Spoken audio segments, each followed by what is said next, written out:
Kadyn Proctor shook the college football world yesterday by making it clear he is going to transfer, not just hit the portal from Iowa. He's going to go back to where he played football a season ago at Alabama.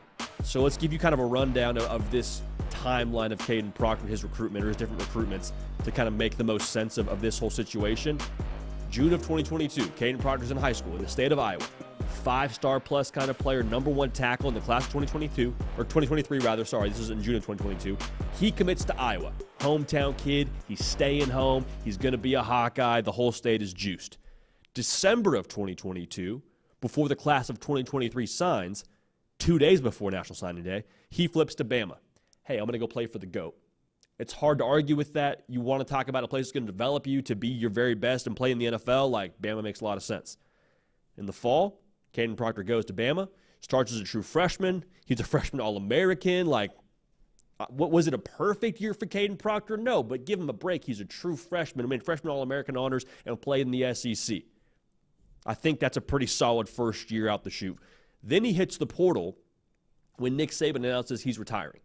Hits the portal and heads back to the hometown state, heads back to the team that he was originally committed to out of high school. Okay, so he commits January 20th to go back to Iowa and be a Hawkeye. Goes through winter workouts, goes through winter conditioning, and then yesterday announced that not only is he entering into the transfer portal, but Hayes Fawcett reports that he's going to go, he's going to go back to Alabama. So Kadyn Proctor heading back to Tuscaloosa. This is massive news, absolutely insane in terms of the movement here across the board.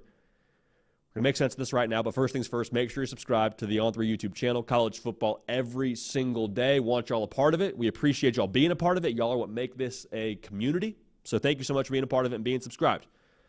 So here's the way that I understand this whole thing to have gone. Some of this is still unclear as to why Alabama, but some of this I think you just say, hey, his heart and his relationships are still in Tuscaloosa. And whenever Nick Saban retires, the greatest of all time that brought you to Tuscaloosa, whenever your head coach retires, much less the head coach in the sport, like, yeah, there's some uncertainty there. And so when you have uncertainty, you want to, provide some security for yourself. And so he commits back to the school and the staff that he knew. Then it sounds like he went on spring break with some teammates from Alabama and was back in Tuscaloosa for a period of time, it sounds like, whether it was just to get a workout in with some buddies or go back and get some things, see old friends, whatever, pretty harmless. Then announces he's committing to go back to Alabama. So again, from what I can gather, it sounds like whenever you make a decision to leave somewhere or go somewhere else, and Travis Reier and the guys talked about this last night on the Bama Online YouTube channel, so go and check that out. It's a really good segment from them. They talk about 20 minutes on this exact topic. It's hard to know exactly how good you have it or what you feel about a place until you leave that place.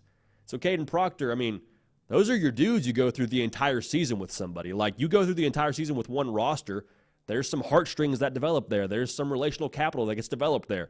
And so when he got to Iowa, you have to imagine maybe he missed Alabama a little bit. Maybe he missed some of those teammates. Maybe he wanted to get back to that familiarity in that locker room and the way they did things at Bama.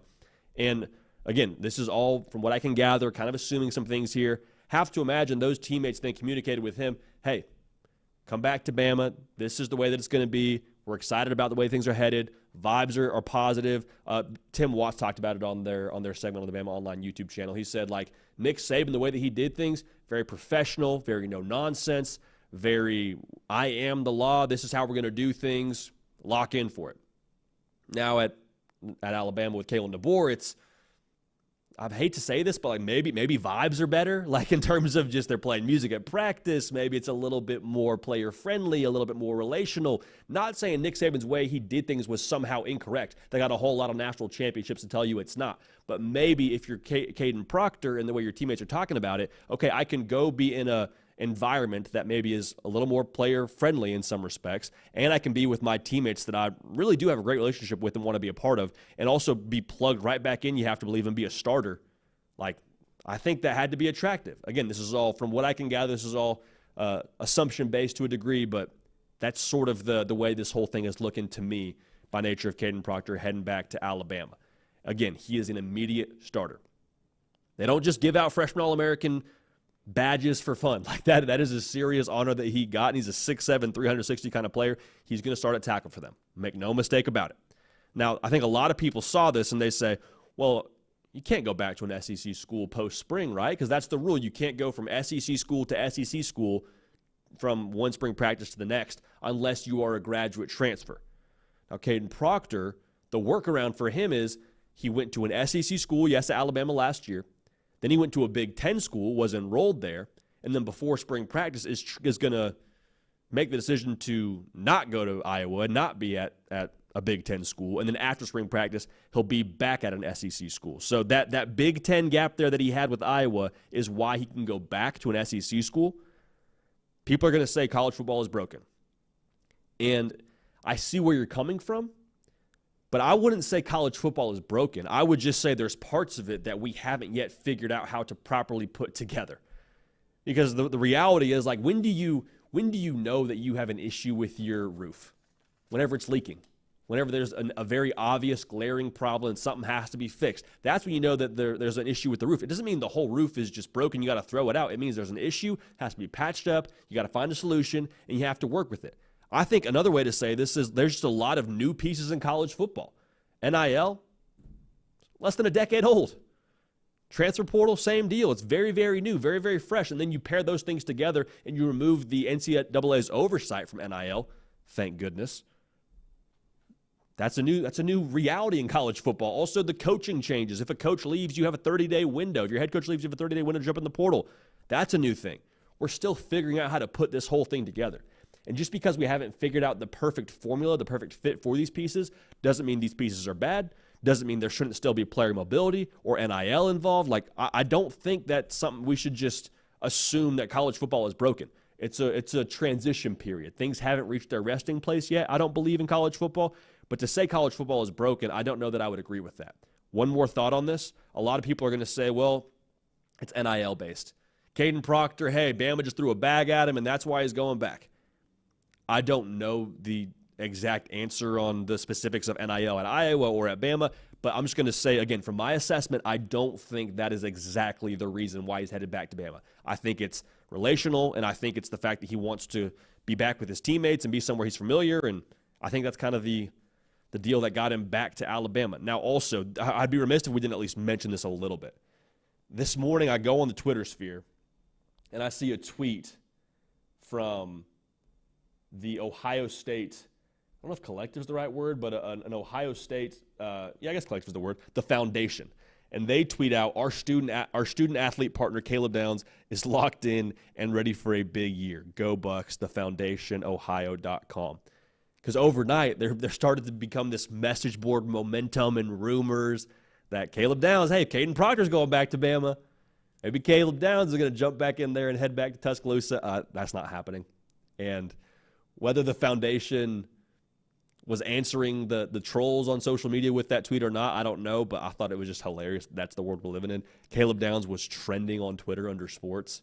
So, hate to, hey, just take a win if you're an Alabama fan. You got Kadyn Proctor coming back. If you're an Alabama fan, Caleb Downs, I hate to break it to you, I don't think he's leaving Columbus anytime soon. I'm pretty sure he is set to do some big things in Columbus, much like that tweet implies. Last thing here, I think this is going to promote some change in college football.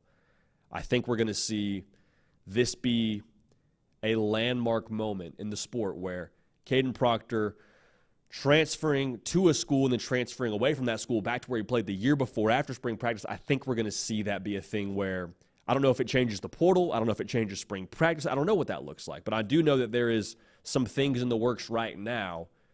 So where if you're a coach in spring practice, you can kind of protect yourself from a competitive advantage that you can lose by having players transfer during spring ball and all things like that. So much like we saw Tennessee kind of change the way we're attacking NIL in the future, I think we could see this Kadyn Proctor situation change the way that spring ball looks or change the way that the transfer portal looks. And not just Kadyn Proctor, but it could kind of be that moment we point to and say, hey, something's got to change with how we put these pieces together. So good for Kadyn Proctor, going somewhere that he's excited to be. Good for Alabama, getting a All-American, freshman All-American kind of tackle for him. It's going to be a force on that offensive line.